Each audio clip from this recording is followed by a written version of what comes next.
My name is Diaan Lawrenson and I'm the CEO of AFDA, the home of the creative economy. And today our special guest, Mr. Richard Green. Thank you.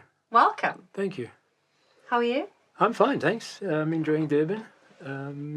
Change of weather. It's getting warmer. Yeah. It's hot here. Yeah. But yeah, good, thank you. Last time I saw you, you were in Cape Town launching your book. Yeah. Yeah, it all started actually with my master's that I was doing with AFDA, and then my association with Keyan Tomaselli, professor, who I've kind of touched bases with over the years. He's been in academics, and obviously I've been in practice. And fortunately, he agreed to help me with the master's, which he did. And it was a fantastic collaboration because we both were in the industry at the same time, but with different perspectives. So my kind of practice-based knowledge of what was going, happening in that, and we just shared and we spoke. And he said to me, "Look, just talk, get it, whatever it is, and then we'll percolate it down into something." Yeah. And so he helped me tremendously with my master's. And I'd come out of making movies all my life, nothing academic. I mean, I scraped through matric.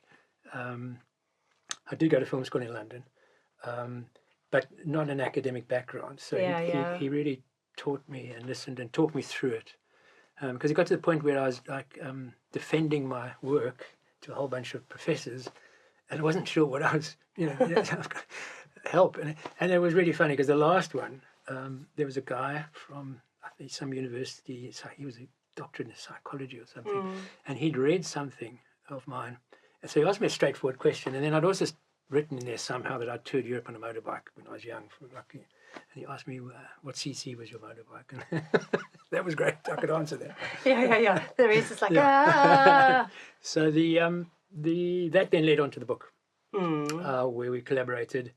We got a publisher. And again, just, and it's such a incredible thing to have done. As a legacy for me, my work in the movies and just having it out there and for my kids, and that's just fantastic. Yeah. So very blessed with that.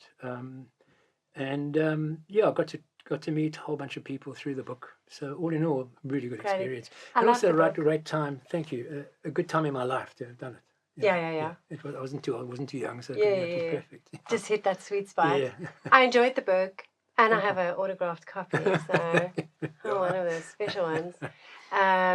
But what was really beautiful for me at the book launch was how wonderful people spoke of you. Oh, thank you. And not just what you've done in industry and how many projects and blah, blah, blah, but you as a human in the industry and you as a mentor to so many young people coming into the industry when it was quite a difficult time, transition in our country. We had to pivot very quickly. Yeah. We had to make deep and meaningful changes. And I so appreciated hearing people speak of you as a mentor. How do you feel about that role? Yeah, it's obviously in retrospect, because at the time I was approached by Mnet to run New Directions. Yeah. And come up with concepts and come up with how we're going to do it. And it was really to encourage kind of people that didn't have access to main media at the time to have access to and to be able to tell their stories, South African stories, which I love telling. And then through it, I guess as a producer, I was an interface with. I'd been in the industry a long time, so I could bring in professionals to work with new talent. Give that talent a voice, so we could listen to it and not smother it, encourage it, and then over the years it built, and it was fantastic. And then we took it into Africa as well, and did the same thing around Africa. And I still get letters now from people in Ethiopia, Nigeria, Ghana. In retrospect, this is what I'm doing. Are you proud of me? Yeah. Sometimes in your life you get these projects that are more than just work. Yeah. Did you find it to be that? Because it can be really cathartic and life-changing moments like that. Was that something for you? What had happened is I'd set up Moonlighting Filmmakers, which was a commercial production company. Philip and I started it that many years ago, and we got some money. I sold my car, blah, blah, and we set the company up, and it was doing really, really well until one day a French guy, another French producer that we were servicing, came to me and said, "What's for lunch?" And I thought, I haven't spent my whole life worrying about somebody's lunch. So I said to Philip, you take that. I want to make films. I want to make South African stories. And exactly at that time, it's when Emily approached me. The timing was absolutely perfect. And as I always say, Philip went on to make a lot of money. I went on to make a lot of films. Yeah. It's a pity that you can't make both at the same time. Sure. But yeah, I do believe that there is, I suppose it comes with the experience and perhaps, as I say, age, but things come to you when you're ready for it, when you're open for it, when you're expecting it. And then you get these big projects that change your life. Projects are way more than just the money. No, exactly. Otherwise, you would have stayed in advertising. This is true. But advertising must be a very good school for learning. Yeah, and there's lots of money in it, which is pretty cool. I've heard that. I was never in advertising. Funny enough, I've got 4 kids. What am I saying? 3. And because I've been in the industry for this long, and I know the hardships, and particularly on families, it's a rough industry. You're away for months on your own, away from your family. I didn't see my 2 oldest kids grow up at all. But I did my youngest kid. So I tried to dissuade them out of the industry. They're all in the industry. Oh, really? You can't tell your kids what to do, right? No, because they grew up on film sets with me. You know, they'd always come. I mean, I remember taking the young boys onto District 9 with me. Yeah. And that was quite special. You know, it was a big action picture. Yes. And I think that's where the bug, they got the bug. And I'm sure you either love it or hate it, like my kids also. And because I'm a mom, came with me if I did theatre shows. Yeah. They'll come with, they travel on set, they came. Okay, when Tom came, my second child, it was harder. It's harder with 2 to go. But you either go there, I love it route, and this is what I want to do because you buy into the magic, or you go my kids' route, which is like, I don't want anything to do with that. That is way too hard for me. Well, my daughter, because I got onto Spud as she was running accommodation, I think, her very first job, and at the end of it, she said, never, I'm not ever going to work in this business again. And there she is working in it. So she got the bug. What do you think it is going to work with you that inspired them to go into the industry? You know, when I was about 10 or 11, my mother wasn't in the industry at all. She was a hairdresser, but she had a friend who, they were out somewhere making a film, and I went on, and that's where I just loved it. The lights, and even at 10 years old, I just thought this is what I want to do. So I'm not quite sure what's drawn them to, other than they know it, and obviously they've got I've got a network of people that they can call on to work with and rely on, and so it was also a question of having to make money, having to get a job, so the natural place would be getting to film. So, and that just grew with them, Yeah, I get that. I had no one to call. Yeah. So lucky them. No, seriously, lucky them. Yeah, no, sure. I see what you mean in terms of networking and getting a job. Exactly. I had no one to call. Yeah. That's why I'm so pro this after kind of alumni reunion. Great. I'm so pro all of this because we have alumni my age that can reach out to people just starting, going, I need an assistant, I need this, I need that. Come be part of this. What is your absolute career highlight if you have to choose one? I just had so many. I mean, I did a Western. Didn't you see this thing with Charlie Sheen that's on the moment at Netflix? Anyway, I worked with Martin, his dad, Martin Sheen. I saw the trailer for it. I brought Martin out to do a Western up in Johannesburg. And I'll never forget walking into the set that very first morning. And there was the town, there were all the cowboys, the wagons, the carts and everything. I thought, shit, I actually made that. That's there because and that was an incredible moment for me. Also, one of my biggest highlights is working with Marnie van Rensburg, the great South African director. So many people say that. Yeah, he was a great friend. Well, not really a friend because I admired him so much. I'd just come back from England and I couldn't speak Afrikaans. Anyway, he brought me on as a production manager on his Afrikaans series. So I'd sit there with his scripts and a woordenboek. And he insisted, and he was just amazing. He's an incredible director. But he was very specific. So he'd say to me, what are we shooting tomorrow? And I'd say, okay, that's scene 12. He said, no. What are we shooting? And I had to then describe the entire scene from memory from the night before. Really? And our relationship grew over the years. So working with Marnie was just was something very, very, very special. And he loved South Africa. He loved the Afrikaners.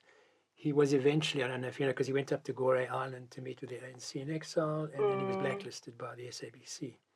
But somehow we managed to push through and make some commercial films as well. Mm. And my very first film I produced was with Marnie, which was Taxi to Soweto in those Mm. days. So that relationship for me is still the most special relationship. Yeah. I recently worked with Ian Roberts. Yeah, Ian He and I played go my- back a long time. He Yeah, played my dad, and he Really? spoke about Marnie a lot as well. Yeah, because Yeah. Ian and I worked in a lot of Marnie's pictures. What a man, Ian Yeah. Roberts, Oh, eh? yeah.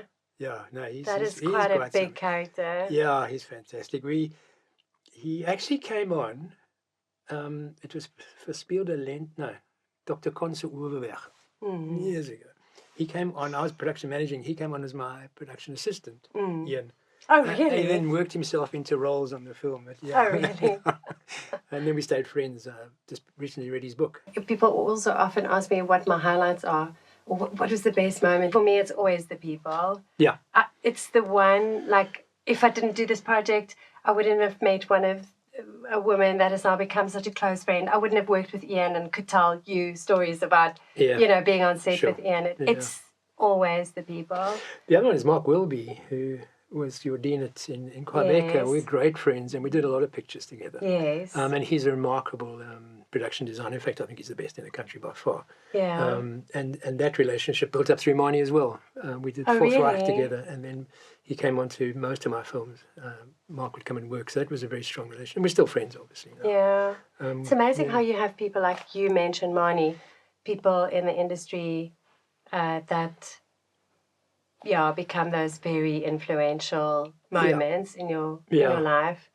People that change how you work in the industry or the people that you collaborate No, totally. with. Yeah. In this business as well, once you connect with somebody as a filmmaker or as a film producer, we tend to rely on I can rely on Mark. Yeah. I send him a script, he'll have a look at it, and he'll come back with the most incredible stuff. Yeah. We shot a picture down here for BBC History, Krakatoa, and we had to turn Yellowwood Park, which is just up the road here, into Asia. And Mark did it. Yeah, and it was fantastic. Mark went, no problem. And how amazing is Mark to go at 70, I'm done here. I'm going to go live my best life back in industry. Yeah, I think once you've been a production designer and maybe a producer as well, there are a couple of roles where you're like, anything could literally happen now. I've seen it all. Yeah. I'll manage it all. It doesn't matter. Yeah. Gunpoint in Nigeria was one of those. Really? I went up on New Directions, and I had... we were driving through it. This was a couple of years ago. It was still under military control. And I had my production accountant with me, an Afrikaans girl. And she's the first time out of South Africa. Yeah. And we're driving through Lagos. Going to Nigeria. And I'm taking pictures. And the next minute, bang, this truck bangs into us. Guys jump out with AK-47s. And it's police. And what had happened was, to cut a long story short, I hadn't seen them. They were in the background of one of my shots. Really? And now they had me. And they thought, okay, we've got this guy now. So I had my camera, just one of the old Stills camera, and as they hit us, I said to her, hide it. So she hit it, but they said, hang on, where's it? And I said, okay, So I slipped her, I had a British passport, so I slipped her my passport, and I said, in case they could get, make a long story short, she was on that flight home that night, out of Lagos.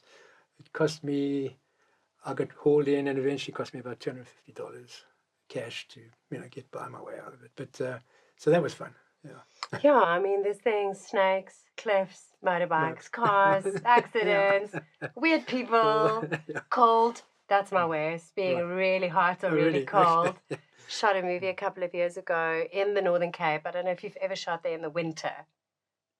Whereabouts in the Northern Cape? Williston. Do you know Williston? No. Give me Do you a know clue. what's close to Williston? Williston. Nothing's close to Williston. It's in the middle of nowhere. Is it near the Kawabokkerveld? It's that area. Yeah, Sheepen. Yeah. Look, it's beautiful. But in the winter, -11. Wow. And we were shooting a summer, like always, swapping season, summer film in -11 outside. Wow. I don't know if I'd rather take a gun. At that point, it's like you have very few clothes on. I hope AFDA at least offers you that same kind of community as the industry. It does for me. Does it do for you? It's taken a while. Yeah. You don't. I was thinking about it earlier actually. No, I enjoyed it. I think I said it before. Is that by teaching, I can look forward. I don't have to keep looking back to everything I've done in the past. I can look with my students and see what they're doing and see what they're achieving. And that for me is a really positive thing, and particularly when one of them really cracks it. I mean, that's fantastic. So, yeah, just seeing how things change in the politics of the country, because I'm very interested in South African stories, South African politic, coming through what I did, Yeah. apartheid and post-apartheid, and making films, and seeing what's happening now, and seeing what kind of the stories that need to be told or should be told. So that I'm enjoying that very much, and being part of that. What are those stories that need to be right told? now? Yeah. Interesting. Anand Singh recently came here, and he asked me. He said he wanted to remake Serafina. If you know, you obviously know Serafina.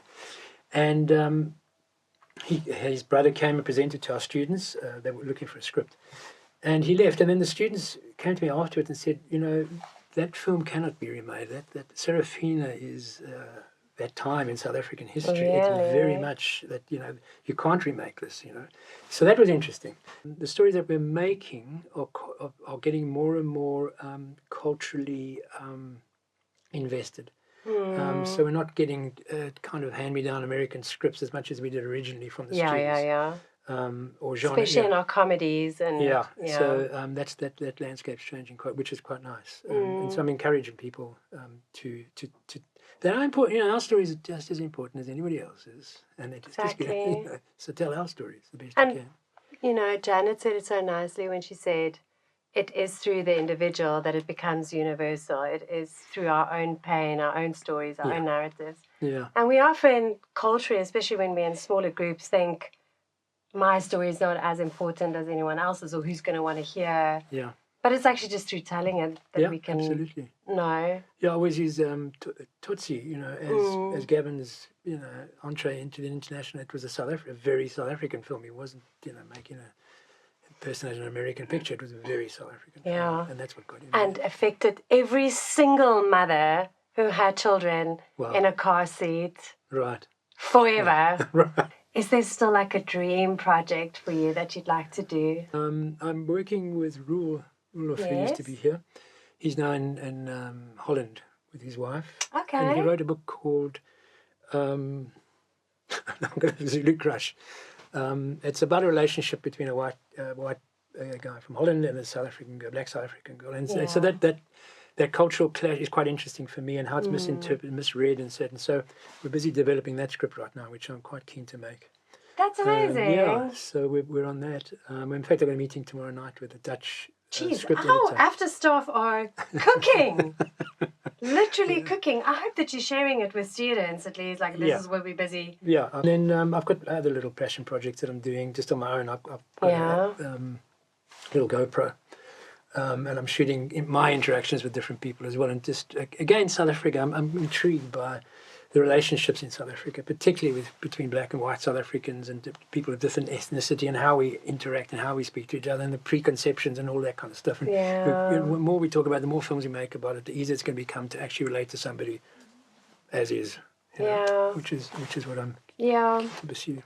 I had such an important event happen to me when I just became Dean of the Cape Town campus, where, anyway, we had a little difficult staff situation.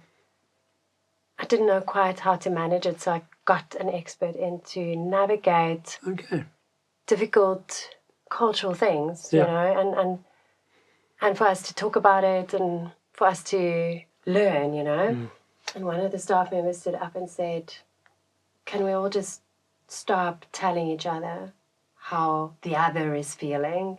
Can we start listening? Wow. Can we start just going, actually asking how is your experience versus let me tell you what your experience is. I can't tell you, Richard, how that shifted me as a person, as a manager, and that's why I love these moments, is because that is what you're talking about. It is finding out, it is curiosity. I'm interested in knowing my country's people. I'm interested to know the people I work with. I'm interested to know the people I want to create with. Because, again, for me, that's where the magic lies, is when we stop telling each other how we feel, but actually go. Yeah, I do those collaboration for the first years every now and then, just for fun nationally. And my biggest one is, don't listen to answer. Listen to understand. Because before you got it out your mouth, they've already got a response coming. Just listen to understand. Yeah. That's so important. It was so nice to talk to you. Thank you, too. Richard. Thank you. I could sit here literally the whole day and talk to you and hear about all the amazing things that you've done. How lucky we are to Yeah. have you. And I've just been blessed, and